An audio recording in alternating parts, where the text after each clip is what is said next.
কে আছেন আমাদের সাথে? আসসালামু আলাইকুম। আসসালামু আলাইকুম। আমি ঢাকা ধামরাই থেকে বলছিলাম, শহীদুল। জি, তো প্রশ্ন আমার করুন।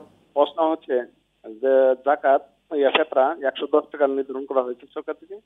তো আমার অনেক লোক আসে, তখন দেখা যেত যে আমি তো সবাইকে ফেরত দিতে পারি না। আমি যদি ভাঙে ভাঙে দিতে পারবো কিনা, বলতে হয়তো 50 টাকা, ওকে, 60 টাকা, আপনার প্রশ্ন বুঝতে পেরেছি। আপনি থাকুন আমাদের সাথে, ইনশাল্লাহ এই প্রশ্নের উত্তরেই আমরা যাব। যে উনি দুইটা শব্দ উচ্চারণ করেছেন, জাকাতের কথা বলেছেন, ফিতরার কথা বলেছেন। যদি ওনার 105 টাকা হয় বা 200 টাকা হয়, 300 টাকা হয়, এই ক্ষেত্রে ওনার করণীয় কি? যে এটা আসলে সবচেয়ে উত্তম হলো যদি একজনকে দিতে পারেন, একটা ফেতরা যদি একজনকে দিতে পারেন সবচেয়ে ভালো হয়। কিন্তু আমাদের দেশে যেটা ঘটে আর কি, দেখা যায় যে একটা সংসারে হয়তো 3 জন মানুষের ফেতরা দিতে হবে, হয়তো 20 জন এসে বলে যায় যে আমাকে একটু ফেতরা দিন। তখন অনেক সময় ভাগ ভাগ করে দিতে হয়, ভাগ করেও দেওয়া যাবে, কারণ যারা ফেতরা পায় ওরাও বিভিন্ন জায়গায় হানা দেয়, সবাই সব জায়গা থেকে পেতে চায়। আলটিমেট ওরা হয়তো ওদের পাওয়াটা পেয়ে যায়, আপনারও দেওয়াটা হয়ে গেল। উত্তম হলো যদি একজনকে দিয়ে আপনি শেষ করতে পারেন, আর যদি অনেককে দিতে হয় দিলে হবে, হয়ে যাবে ইনশাআল্লাহ।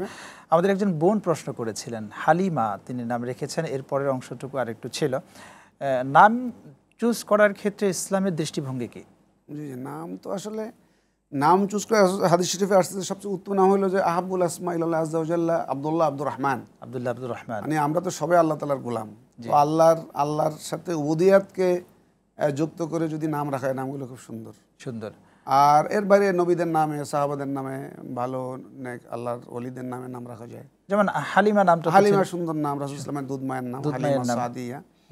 মূলত নাম হচ্ছে হালিমা সাদিয়া, মানে সাদ গোত্রের কারণে সাদিয়া বলা হয়েছে। তো আমাদের বোন বোধহয় হালিমা আল জারিয়া রাখছেন সম্ভবত। হালিমা তো সুন্দর নাম, হালিম শব্দের অর্থ হচ্ছে ভদ্র, বিনয়ী, চমৎকার। এবং তিনি রাসূল সাল্লাল্লাহু আলাইহি ওয়াসাল্লামের দুধ মায়ের নাম হিসাবে রেখে থাকেন, আরো সুন্দর। আর জারিয়া মানে হচ্ছে দাসী, বান্দি আর কি। তো যদি এই অর্থে তিনি জারিয়া রেখে থাকেন, আলহামদুলিল্লাহ, সমস্যা নেই। ওকে, আমাদের অনলাইন থেকে একজন প্রিয় ভাই ফোন করেছেন, প্রশ্ন করেছেন মূলত যে একজন ইমাম তিনি, আচ্ছা আমরা অনলাইন থেকে একটা ফোন নিয়ে আসি। দর্শক কে আছেন? আসসালামু আলাইকুম, নাম বলে প্রশ্ন করুন। আসসালামু আলাইকুম দর্শক। ওয়ালাইকুম সালাম ওয়া রাহমাতুল্লাহ। হুজুর, আমি ধরমপাড়া সুনামগঞ্জ থেকে ইনুজ বলছিলাম। জি, প্রশ্ন করুন। হুজুর, আমার দুইটা প্রশ্ন। প্রথম প্রশ্নটা হলো যে আমার মহল্লার পার্শ্ববর্তী মহল্লার মসজিদে প্রায় সময় আমি নামাজ পড়ি যাই।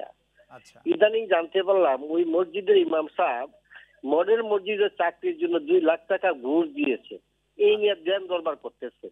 প্রশ্ন হলো যে এখন কি এই কথা জানার পরেও এই ইমাম সাহেবের পিছনে এই নামাজ পড়া যায় হবে, ঠিক হবে?